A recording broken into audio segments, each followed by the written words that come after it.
আপনার শিক্ষার্থী বান্ধব ছাত্র বান্ধব কি কাজ ছিল? এই যে ভাই কথা বলতে দেওয়া হচ্ছে ভদ্রতা। আবিদ ভাইয়ের এই মানে এটা আমি ঢাকা বিশ্ববিদ্যালয়ের মেধাবী শিক্ষার্থী আবিদ ভাই থেকে সেটা প্রত্যাশা করি। উনি কথা বলার সময় বারবার এই ধরনের ইন্টারফারেন্স করে, এটা কোন ধরনের ভদ্রতা? এটা তো ভাই একটা বেসিক একটা হচ্ছে বিহেভিয়ার। যখন এই রিপ্লাই দেওয়ার পর যখন উনি বারবার এই কবিতার মতো মিথ্যা জিনিসগুলো আবৃত্তি করে, তখন আর কিছু বলার থাকে না। এই বিষয়গুলো আমরা অনেকবার বলেছি। একটা গণদাবি ডাকসু নির্বাচন হোক, সেই নির্বাচনটাকে বন্ধ করার জন্য বিভিন্ন ধরনের ষড়যন্ত্র চক্রান্ত করছে এবং এটাও ঠিক মতো করতে পারে নাই। এখন যেহেতু কোনো কিছুতে নাই, সুতরাং সে আগের ক্যাসেটগুলো, ওই যে দিল্লির ক্যাসেট, হাসিনাবাদী যে ক্যাসেট, ক্যাসেট, সে ক্যাসেটগুলো আবার বারবার হচ্ছে কি করতে বাজাইতে হবে। এর বাইরে নতুন কিছু বলার নাই। তো আমি নতুন আমরা কি করতে চাই সেটা শিক্ষার্থীদেরকে নিয়ে আমাদের ভাবনা কি সেটা আমি জানাতে চাই। সাদিক, আমরা আবারও ফিরবো। আমি একটু কথা উনি বলছে বিশ্ববিদ্যালয় ছাড়া পড়াশোনা, এখানে আমার যারা বন্ধুরা আছে, আমার ছোট ভাইরা যারা আছে, আমার যারা বোনরা আছে, আমি তাদের কাছে জিজ্ঞেস করতে চাই, আজকে যারা প্রত্যেকটা হলের প্রভোস্ট তারা কোন দলের? আপনারা একটু বলেন। আজকে যিনি প্রভোস্ট কমিটির চেয়ারম্যান তিনি কোন দলের বলেন? আজকে যে প্রভিসি সে কোন দলের বলেন? সবার কাছে পরিষ্কার সেটা একটা দলের, সেটা হচ্ছে সাদা দল, সেটা হচ্ছে বিএনপি।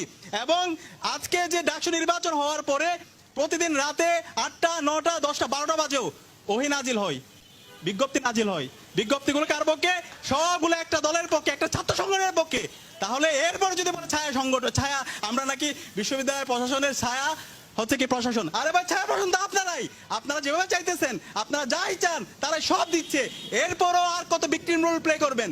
এবং এর মাধ্যমে আপনাদের মানে হচ্ছে কি বলে কোনো এজেন্ডা নাই, কোনো শিক্ষার্থীদের নিয়ে আপনাদের ভাবনা নাই। এই বিষয়টা আপনারা বারবার নিজেদের নিয়ে আসতেছেন। এখন আমাদের ভাবনাগুলো একটু বলি। যেটি বলতে চাই সেটি হচ্ছে, প্রকাশ্যে রাজনীতিতে এতদিন দেখা যায়নি, এখন প্রকাশ্যে রাজনীতিতে আসছেন। প্রথমত বলবেন কেমন লাগছে, এবং দ্বিতীয়ত বলবেন যে আপনি কি মনে করেন যে আপনার সবচেয়ে বড় অপোজিশন কে অথবা কারা হতে হচ্ছে? শুরুতে আমি জুলাই বিপ্লবের সকল শহীদের শ্রদ্ধার সাথে স্মরণ করছি, যাদের আত্মত্যাগের মাধ্যমে আজকে আমরা আজাদি পেয়েছি। আজকে ঢাকা বিশ্ববিদ্যালয়ের বটতলায় চমৎকার একটা গণতান্ত্রিক পরিবেশে আজকে ডাকসুর আমাদের ভাবনাগুলো আমরা শেয়ার করতে পারছি।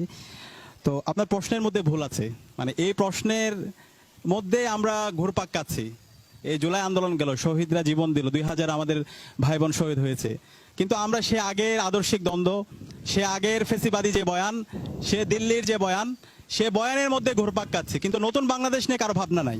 তো এইভাবে যদি আমরা বারবার ঘুরতে থাকি এই বয়ানের মধ্যে, যে বয়ান আমাদেরকে শাহবাগীরা তৈরি করে দিয়ে গেছে, যে বয়ানের মাধ্যমে খুনি হাসিনা ডিভাইড এবং রুলের মাধ্যমে 16 বছর ফেসিবাদ কায়েম করেছে, সে বয়ান দ্বারা যখন আমরা জুলাই বিপ্লবের পরে বারবার এই কথাগুলো বলতে থাকি, তখন আলটিমেটলি এই বয়ান দ্বারা আমি সে দিল্লির যে বয়ানকে তাদেরকে শক্তিশালী করছি। দেখেন, 16 বছরে বাংলাদেশে যদি কোনো সংগঠন থাকে, সবচেয়ে বেশি জুলুম করা হয়েছে সেটা হচ্ছে ইসলামী ছাত্র শিবিরের উপরে। ইসলামী ছাত্র শিবিরের আমরা যারা ছিলাম, আমরা নাগরিক ছিলাম না, আমাদেরকে মেরে ফেলা বৈধ ছিল, আমাদেরকে মারার পরে উল্লাস করা হয়েছে। আজকে যারা বড় বড় সুশীল কথা বলে, আমাদের মিডিয়া দুঃখজনকভাবে এটা আমার বলতে হচ্ছে, সেই মিডিয়াও 13 সালে যখন আমাদের ভাইদেরকে হত্যা করা হচ্ছিল, যখন বেগম খালেদা জিয়া মার্চ ফর ডেমোক্রেসির ঘোষণা দিয়েছিল, সেদিন শিবিরের নেতৃবৃন্দ কিন্তু রাস্তায় নেমেছিল। সেদিন আমাদের মানসুর প্রাইভেট বিশ্ববিদ্যালয়ের নেতা, সে শহীদ হয়েছিল, জীবন দিয়েছিল, আমাদের শত শত ভাই পঙ্গু হয়েছিল। কিন্তু আজকে দেখা যাচ্ছে এই শিবিরের উপর যে জুলুম হয়েছে এবং ওই সময় যে জুলুম হয়েছিল, সেই জুলুমকে যে পক্ষ বৈধ দিয়েছিল তারা আজকে বড় মজলুম শাখার চেষ্টা করছে।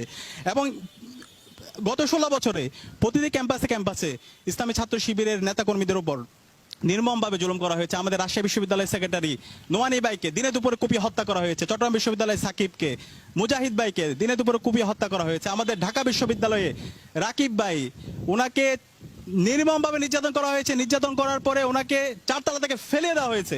এরপর হামাগুড়ি দিয়ে যখন তিনি রেজিস্টার বিল্ডিং এখানে আসার পরে উনি যখন পানি চাইছে, বলছে হচ্ছে তুই শিবির করস, তুই প্রস্রাব কা, তোর পানি খাওয়ার অধিকার নাই।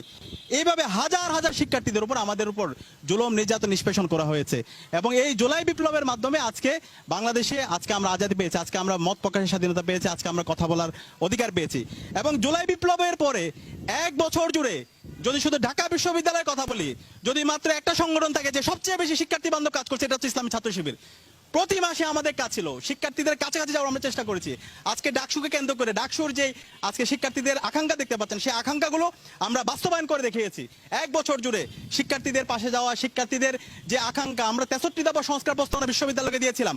যেই সংস্কার প্রস্তাবনায় আমরা বলেছিলাম আমরা ঢাকা বিশ্ববিদ্যালয় এটাকে একটা পলিটিক্যাল ইনস্টিটিউশন করে ফেলেছি। কিন্তু বিশ্ববিদ্যালয়ের কাজ কি? জ্ঞান উৎপাদন করা, নতুন নতুন জ্ঞান বিতরণ করা। রাজনীতি অবশ্যই থাকবে, রাজনীতি সচেতন হবে, পাশাপাশি এই যে নলেজ উৎপাদনের জন্য একটা এনভায়রনমেন্ট তৈরি করা, একটা একাডেমিক ইনস্টিটিউট হিসেবে বিশ্ববিদ্যালয়কে নিয়ে যাওয়া, সেই প্রস্তাবনা আমরা দিয়েছিলাম। এবং সেটা রূপরেখা কি হবে, রুটম্যাপ কি হবে, সেটাও আমরা বলেছিলাম। এর পাশাপাশি আমাদের জায়গা থেকে আমরা অনেকগুলো কাজ করেছি যেগুলো হচ্ছে শিক্ষার্থী বান্ধব ছিল। মেডিকেল ক্যাম্প থেকে শুরু করে যে শিক্ষার্থী আমরা বিশ্ববিদ্যালয় প্রশাসনকে বলেছি তাদের মেডিকেল ক্যাম্প, আমাদের মেডিকেল যে হচ্ছে বিশ্ববিদ্যালয়ে যেটা মেডিকেল সেন্টার আছে সেটা সংস্কার হয় না, কিন্তু আমাদের জায়গা থেকে আমরা চেষ্টা করেছি মেডিকেল ক্যাম্পের মাধ্যমে শিক্ষার্থীদের পাশে থাকার জন্য। আমরা শিক্ষাবৃত্তি, শিক্ষার্থীদের অনেক শিক্ষার্থীরা আছে আমাদের ছোট ভাই বোনরা যাদের এক্সট্রিম ফাইন্যান্সিয়াল ক্রাইসিসের মধ্যে দিয়ে যেতে হয়, আমরা আমাদের অ্যালামনাইকে কাজে লাগিয়ে আমাদের শিক্ষার্থীদের পাশে থাকার আমরা চেষ্টা করেছি। আমাদের এই যে বলছে বারবার ইনক্লুসিভ সমাজ, ইনক্লুসিভ সোসাইটি, এই ঢাকা বিশ্ববিদ্যালয় বটতলায় আমাদের ইসলামী ছাত্র শিবিরের বার্ষিকীতে আমরা যাদেরকে নিয়ে প্রোগ্রাম করেছি সেটা ছিল অদম্য মেধাবী সংবর্ধনা, যারা ফিজিক্যালি চ্যালেঞ্জ আছে, যাদেরকে সবসময় আদারিং করা হয়।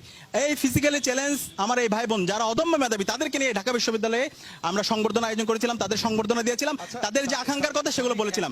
এবং একইভাবে আমি একটু বলতে হবে, এই জুলাই বিপ্লব নিয়ে 1 বছর জুড়ে জুলাইয়ের শহীদ পরিবারের আকাঙ্ক্ষার কথাগুলো বলা, জুলাইকে নিয়ে কালচারালি রেলিভেন্ট করা, জুলাইয়ের স্মৃতিকে সবার সামনে ফুটিয়ে তোলা, জুলাই নিয়ে চিত্র প্রদর্শনী করা, এই সামগ্রিক কাজের সাথে আমাদের যে ইসলামী ছাত্র শিবিরের সামগ্রিকভাবে আমরা জড়িত ছিলাম। এবং আমরা যে জোটটা করেছি সেই জোটের মধ্যে আমরা জুলাই আকাঙ্ক্ষাকে আমরা নিয়ে আসার চেষ্টা করেছি। আমাদের জোটের নাম দিয়েছি ঐক্যবদ্ধ শিক্ষার্থী জোট, এবং আমাদের যে স্লোগান সেটা হচ্ছে স্বপ্নের ক্যাম্পাস গড়ার পথযাত্রী, আমরা থামবো না। স্বপ্নের ক্যাম্পাস গত 100 বছর হয় নাই, স্বাধীনতার 5 দশকে হয় নাই, সেটা ইনশাআল্লাহ শিক্ষার্থীরা যদি আমাদের উপর, আমাদের নেতৃত্বের উপর, আমাদের যে অ্যাক্টিভিটির উপর, আমাদের অনেস্টি এবং ইন্টিগ্রিটির উপর যদি তারা আস্থা রাখে, ইনশাআল্লাহ আমরা শিক্ষার্থীদের ম্যান্ডেট পেয়ে বিজয় আসার পরে আমাদের শিক্ষার্থীদের সেই স্বপ্নের আকাঙ্ক্ষার আলোকে ঢাকা বিশ্ববিদ্যালয়কে আমরা বিনির্মাণ করব। আপনাদের প্রচারণা অথবা আপনাদের ইন দা মিন টাইম যত অ্যাক্টিভিটিস, সব জায়গা থেকে একটা বিষয় বারবার আসছে যে মেধাবী অথবা মেধাবীদের বিষয়গুলো। মেধাবী কি শুধু আপনাদের? না, আমরা কখনো বলছি না, আমরা বলছি আমরা মেধাবী না, আমরা মজলুম। কি মেধাবী নেই? ইসলামী ছাত্র শিবির মেধাবীদের সংগঠন না, ইসলামী ছাত্র শিবির মজলুমদের সংগঠন। ইসলামী ছাত্র শিবিরের উপর যে জুলুম হয়েছে, আপনি স্ট্যাটিস্টিক করেন, পত্রিকার পাতা খুলেন, সেই জুলুমটা কারো উপর হয় নাই। যেভাবে হত্যা করা হয়েছে এবং হত্যার পর আমরা হচ্ছে দেখতে পেয়েছি, নৃত্য দেখতে পেয়েছি, হত্যার পর উল্লাস দেখতে পেয়েছি, এবং হত্যাকে সেলিব্রেশন দেখতে পেয়েছি। আমাদের উপর যে ডিহিউম্যানাইজেশন হয়েছে সেই ডিহিউম্যানাইজেশনের পরে আমরা উল্লাস দেখতে পেয়েছি।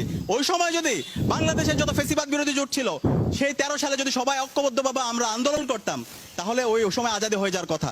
কিন্তু এই যে হাসিনার যে বয়ান, দিল্লির যে বয়ান, সে ফেসিবাদী বয়ান, এই বয়ানে আমরা পা দিয়ে সেই ট্র্যাপে পা দেওয়ার কারণে আমাদের এই 16 বছর ফেসিবাদের মধ্যে যেতে হয়েছে। আপনি বলছিলেন যে লম্বা সময় ধরে পিছনের ইতিহাসের কথা বলছিলেন, আপনারা আসলে কোথা থেকে শুরু করতে চান? কোথা থেকে আমরা কমফোর্টেবল? শুরু করতে চাই এখন এই জুলাই বিপ্লবের পরে নতুন বাংলাদেশ, শহীদদের আকাঙ্ক্ষার আলোকে যে বাংলাদেশ বলছে, সবার বাংলাদেশ, এখান থেকে আমরা শুরু করতে চাই। কিন্তু আমাদেরকে কষ্ট দেয় যখন বাংলাদেশের সকল আলোচনার মধ্যে সেই আগের বয়ান দেখতে পাই, সে একটা চক্রের মধ্যে আমরা যখন বারবার ঘুরতে দেখি, তখন শুধু এটা আমাকে না পুরো জাতিকে কষ্ট দেয়, শহীদ পরিবারকে কষ্ট দেয়, আহতদেরকে কষ্ট দেয়। আমরা সবাইকে অনুরোধ করবো, আজকে আমরা সবাই সহযোগিতা ছিলাম, আমরা নতুন ভাবে আমাদের এই বাংলাদেশটাকে বিনির্মাণ করি। আজকে নির্বাচন আয়োজকদের পক্ষ থেকে একটা সিদ্ধান্ত দেখলাম, সেটা হচ্ছে যে প্রচারণায় মুক্তিযুদ্ধ এবং 24-এর চেতনাকে অবনত করে কোনো ধরনের কার্যক্রম অথবা কোনো ধরনের মন্তব্য, মত প্রকাশ করা যাবে না।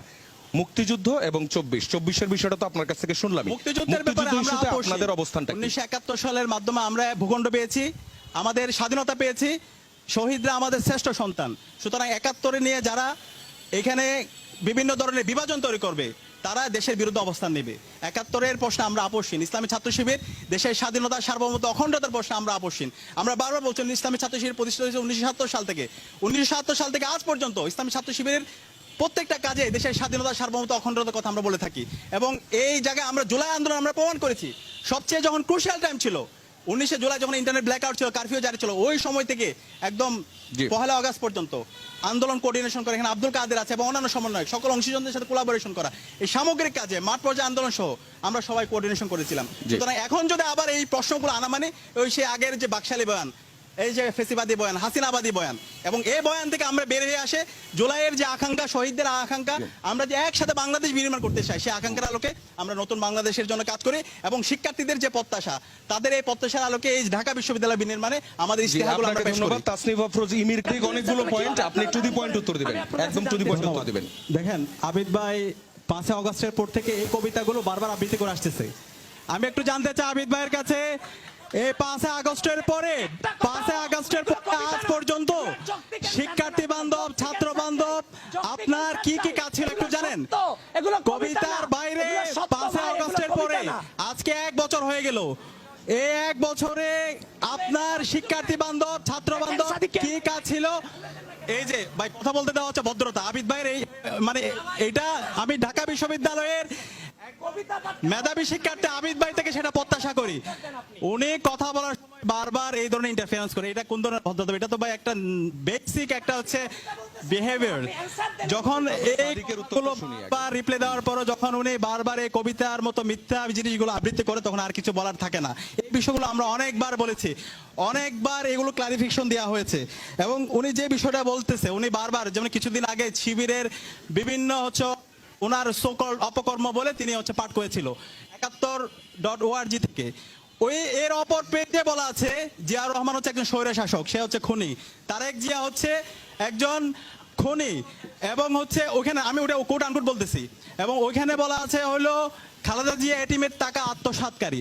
তো ওই ধরনের বয়ান দ্বারা যখন আমাদের আবিদ ভাইরা প্রভাবিত তখন তো আর কিছু বলার থাকে না। ঢাকা বিশ্ববিদ্যালয়ের মেধাবী শিক্ষার্থীদের এই বিষয় অবশ্যই তারা বোঝার কথা। এবং আজকে আমরা যখন ডাকসু নিয়ে আলাপ করছি, একটা হচ্ছে ডিবেট, এই ডিবেটে আলাপ হওয়ার কথা আমরা কি করতে চাই, শিক্ষার্থীদের নিয়ে আমাদের ভাবনা কি, আমাদের চিন্তা কি। সো এই চিন্তা না গিয়ে ওনাদের যেহেতু আর কিছু নাই, 1 বছর কোনো কাজ করে নাই। এবং মোল্লা ভাই বলছে যখন হচ্ছে শিক্ষার্থীদের একটা গণদাবি ডাকসু নির্বাচন হোক, সেই নির্বাচনটাকে বন্ধ করার জন্য বিভিন্ন ধরনের ষড়যন্ত্র চক্রান্ত করছে এবং এটাও ঠিক মতো করতে পারে নাই।